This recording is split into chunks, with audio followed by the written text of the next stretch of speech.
নমস্কার দশম শ্রেণীর আমার প্রিয় ছাত্রছাত্রীরা অর্থাৎ তোমরা যারা 2026 সালে মাধ্যমিক পরীক্ষা দেবে তোমাদের সবাইকে স্টাডি অফ হিস্ট্রি চ্যানেলে স্বাগত। আজ আমি তোমাদের সামনে ইতিহাস বইয়ের চ্যাপ্টার 2 থেকে 4 নম্বর ও 8 নম্বরের বেশ কয়েকটি গুরুত্বপূর্ণ প্রশ্ন তুলে ধরব। যে প্রশ্নগুলো তোমরা যদি এখন থেকে তৈরি করে নিতে পারো তাহলে তোমাদের প্রথম সাবমেটিভ পরীক্ষা, টেস্ট পরীক্ষা, এমনকি তোমাদের মাধ্যমিক পরীক্ষার ক্ষেত্রে তোমরা অনায়াসে এই প্রশ্নগুলির মধ্যে থেকে কমন পেয়ে যাবে। তাই তোমরা ভিডিওটি স্কিপ না করে অবশ্যই শেষ পর্যন্ত দেখো।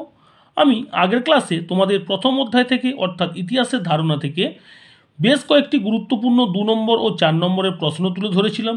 তাছাড়া তোমাদের প্রথম অধ্যায় থেকে এমসিকিউ ও এসএকিউ গুরুত্বপূর্ণ প্রশ্নের উত্তর তুলে ধরেছিলাম। এছাড়া তোমাদের এই দ্বিতীয় অধ্যায় থেকে গুরুত্বপূর্ণ 4 নম্বরের প্রশ্নের উত্তর তুলে ধরেছি। তোমরা যারা এই সকল গুরুত্বপূর্ণ ভিডিওগুলি দেখে উঠতে পারোনি বা যারা আজ আমার চ্যানেলে নতুন তারা অবশ্যই চ্যানেলটি সাবস্ক্রাইব করে পাশে থাকা বেল আইকনটি অল করে নাও, কারণ তোমাদের এই রকম গুরুত্বপূর্ণ তথ্যযুক্ত ভিডিও পেতে বিশেষ সহায়তা হবে। তাহলে আজকে শুরু করছি, তোমরা দেখো। তোমাদের ইতিহাস বইয়ের দ্বিতীয় অধ্যায় রয়েছে সংস্কার, বৈশিষ্ট্য ও পর্যালোচনা। তোমাদের এই অধ্যায় থেকে এখন থেকে তোমাদের যে 4 নম্বরের প্রশ্নগুলো তৈরি করতে হবে সেগুলো এক নজরে দেখে নাও তোমাদের কি কি প্রশ্নগুলো রয়েছে। তোমাদের একের প্রশ্ন রয়েছে 19 শতকের বাংলায় নারী সমাজের বিকাশে বামাবোধিনী পত্রিকার ভূমিকা বিশ্লেষণ করো। তোমাদের এই প্রশ্নটি 2024 সালে মাধ্যমিক পরীক্ষায় পড়ে গিয়েছিল, 25-এ একেবারেই আসবে না, কারণ প্রশ্ন রিপিট হয় না। তোমাদের 26-এর জন্য কিন্তু এই প্রশ্নটি খুবই গুরুত্বপূর্ণ রয়েছে। দ্বিতীয় প্রশ্ন অর্থাৎ 2-এর দাগের প্রশ্ন, নীলদর্পণ নাটক থেকে 19 শতকের বাংলার সমাজের কীরূপ প্রতিফলন পাওয়া যায়। 3-এর প্রশ্ন, হুতুম প্যাঁচার নকশা গ্রন্থে 19 শতকের বাংলায় কীরূপ সমাজচিত্র পাওয়া যায়। 4-এর প্রশ্ন, গ্রামবার্তা প্রকাশিকা পত্রিকা থেকে 19 শতকের বাংলায় কী ধরনের সমাজচিত্র পাওয়া যায়। এরপরে তোমাদের 5-এর দাগের প্রশ্ন রয়েছে, লর্ড মেগলে কি এদেশের পাশ্চাত্য শিক্ষার প্রবর্তক বলা যায়। বা তোমাদের পরীক্ষা এভাবে আসতে পারে, টিকা লেখো মেগলের প্রতিবেদন বা মেগলে মিনিটস। ক্লিয়ার? খুব গুরুত্বপূর্ণ প্রশ্ন। 6-এর প্রশ্ন, টিকা লেখো উডের ডেসপাচ বা চার্লস উডের প্রতিবেদন। বা পরীক্ষা এভাবে আসতে পারে, উডের নির্দেশনামাকে এদেশের শিক্ষা বিস্তারের মহাসনদ বলা হয় কেন। তোমাদের এই যে অরের দাগের প্রশ্নটা তোমাদের এটা 2020 সালে মাধ্যমিক পরীক্ষা এসেছিল। 7-এর দাগের প্রশ্ন তোমাদের, বাংলায় পাশ্চাত্য শিক্ষা বিস্তারে খ্রিস্টান মিশনারিদের অবদান। 8-এর প্রশ্ন, শিক্ষা বিস্তারে রামমোহন রায়, বিদ্যাসাগরের ভূমিকা। অর্থাৎ তোমাদের এখানে আমি 2টো 4 নম্বরের পার্ট প্রশ্ন দিয়েছি। শিক্ষা বিস্তারে রামমোহন রায় আলাদা করে 4 নম্বর আসতে পারে এবং বিদ্যাসাগর। ঠিক আছে, খুব গুরুত্বপূর্ণ প্রশ্ন কিন্তু। 9-এর প্রশ্ন, শিক্ষা বিস্তারে রাজা রাধাকান্ত দেবের ভূমিকা। বা তোমাদের এভাবেও আসতে পারে প্রশ্ন, নারী শিক্ষা বিস্তারে রাজা রাধাকান্ত দেবের ভূমিকা আলোচনা করো। 10-এর প্রশ্ন, ডেভিড হেয়ার কেন বিখ্যাত বা স্মরণীয় কেন। বা এভাবে প্রশ্ন হয়, পাশ্চাত্য শিক্ষা বিস্তারে ডেভিড হেয়ারের ভূমিকা। খুব গুরুত্বপূর্ণ প্রশ্ন। তারপরে তোমাদের 11 দাগের প্রশ্ন রয়েছে, এদেশের চিকিৎসা বিদ্যার ক্ষেত্রে কলিকাতা মেডিকেল কলেজের অবদান। 12 প্রশ্ন, পাশ্চাত্য শিক্ষা বিস্তারে ড্রিঙ্ক ওয়াটার বেথুনের উদ্যোগ কী ছিল। খুব গুরুত্বপূর্ণ প্রশ্ন। 13 প্রশ্ন, মধুসূদন গুপ্তের শব ব্যবচ্ছেদ সম্পর্কে আলোচনা করো। 14, শ্রীরামকৃষ্ণের সর্বধর্ম সমন্বয়ের আদর্শ ব্যাখ্যা করো।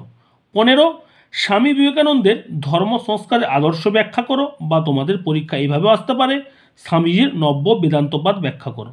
তোমাদের এই দ্বিতীয় অধ্যায় থেকে 4 নম্বরের মোট 15টি প্রশ্ন তুলে ধরলাম। এই 15টি প্রশ্ন তোমাকে অবশ্যই ভালো করে তৈরি করে নিতে হবে। এইবারে তোমাদের একটা কথা বলি, তোমাদের 2025-এ অর্থাৎ তোমাদের দাদা দিদিরা যে পরীক্ষা দিচ্ছে, এইবারে পরীক্ষা তোমাদের ইতিহাস পরীক্ষা কিছুদিন পরে রয়েছে, সোমবার দিন। এই পরীক্ষায় যে প্রশ্নগুলো পড়ে যাবে, ঠিক আছে, অর্থাৎ সে প্রশ্নগুলো তোমরা অবশ্যই বাদ দিয়ে দেবে, ওগুলো করার দরকার নেই। ক্লিয়ার? এবারে দেখে নাও তোমাদের এই অধ্যায় 8 নম্বরে কি কি প্রশ্ন গুরুত্বপূর্ণ রয়েছে, যেগুলো তোমাকে এখন থেকে তৈরি করে নিতে হবে। তোমাদের 8 নম্বরের প্রথম প্রশ্ন, শিক্ষা বিস্তারে প্রাচ্যবাদী ও পাশ্চাত্যবাদী বিতর্ক কি। উচ্চশিক্ষার বিকাশে কলকাতা বিশ্ববিদ্যালয়ের ভূমিকা আলোচনা করো। তোমাদের এভাবে পার্ট প্রশ্ন আসবে, 5+3। 2-এর প্রশ্ন, বিদ্যাসাগরের নেতৃত্বে বিধবা বিবাহ আন্দোলনের সংক্ষিপ্ত বিবরণ দাও। বিদ্যাসাগর কতটা সাফল্য অর্জন করেছিলেন? খুব গুরুত্বপূর্ণ প্রশ্ন। তোমরা এই প্রশ্নটি এখন থেকেই তৈরি করে নাও, কারণ তোমাদের এই প্রশ্নটি 2024 সালে মাধ্যমিকে এসেছিল, অর্থাৎ 25-এ আসবে না। তোমাদের ক্ষেত্রে এই প্রশ্নটি কিন্তু খুবই গুরুত্বপূর্ণ। ঠিক আছে, খুব গুরুত্বপূর্ণ প্রশ্ন। 3 দাগের প্রশ্ন তোমাদের, 19 শতকের প্রথমার্ধে সতীদাহ প্রথা বিরোধী প্রচেষ্টাগুলির পরিচয় দাও। রামমোহন রায় কীভাবে সতীদাহ প্রথা বিরোধী আন্দোলনকে সাফল্যমণ্ডিত করেন? 4 প্রশ্ন, নবজাগরণের চরিত্র বা প্রকৃতি সম্পর্কে লেখো। এই আন্দোলনের সীমাবদ্ধতা। 5 প্রশ্ন, ডিরোজিওর ইয়ং বেঙ্গল আন্দোলনের কার্যকলাপ আলোচনা করো। এই আন্দোলনের সীমাবদ্ধতা। 6 প্রশ্ন তোমাদের, ধর্ম সংস্কার আন্দোলন রূপে ব্রাহ্ম আন্দোলনের মূল্যায়ন। অর্থাৎ তোমাদের এই অধ্যায় থেকে, দ্বিতীয় অধ্যায় থেকে মোট 8 নম্বরের 6টি প্রশ্ন আমি তুলে ধরলাম। অবশ্যই ভালো করে তৈরি করে রাখো। এছাড়া তোমাদের 4 নম্বরের 15টি প্রশ্ন তুলে ধরলাম। প্রত্যেকটি প্রশ্ন গুরুত্বপূর্ণ, একটা প্রশ্ন বাদ দিলে হবে না। এখন থেকে এই প্রশ্নগুলো তৈরি করো, দেখবে অনায়াসে তোমাদের প্রথম সাবমেটিভ পরীক্ষা, তোমাদের টেস্ট পরীক্ষা, এমনকি তোমাদের ফাইনাল পরীক্ষায় এই প্রশ্নগুলোর মধ্য থেকে তোমরা কমন পেয়ে যাবে। ঠিক আছে, তোমাদের আগের ক্লাসে আমি এই অধ্যায় থেকে বামাবোধিনী পত্রিকা সম্পর্কে 4 নম্বরের একটি প্রশ্নের উত্তর তুলে ধরেছি। তোমরা যারা এখনও ভিডিওটি দেখোনি অবশ্যই দেখে নেবে। তাছাড়া তোমাদের এই অধ্যায় থেকে বিভিন্ন গুরুত্বপূর্ণ প্রশ্নের উত্তরগুলো আমি একে একে তুলে ধরবো। তোমরা চ্যানেলের পাশে থাকো, পরপর তোমরা প্রশ্নের উত্তরগুলো পেয়ে যাবে। যদি তোমাদের আজকের এই ভিডিওটি ভালো লেগে থাকে অবশ্যই লাইক করো, বন্ধুদের মধ্যে শেয়ার করো এবং কমেন্টে জানাও তোমাদের এই ভিডিওটি কেমন লাগলো। আজ এখানে রাখছি। তোমরা সবাই ভালো থেকো, সবাই সুস্থ থাকো। প্রথম থেকে তোমরা মন দিয়ে পড়াশোনা করো।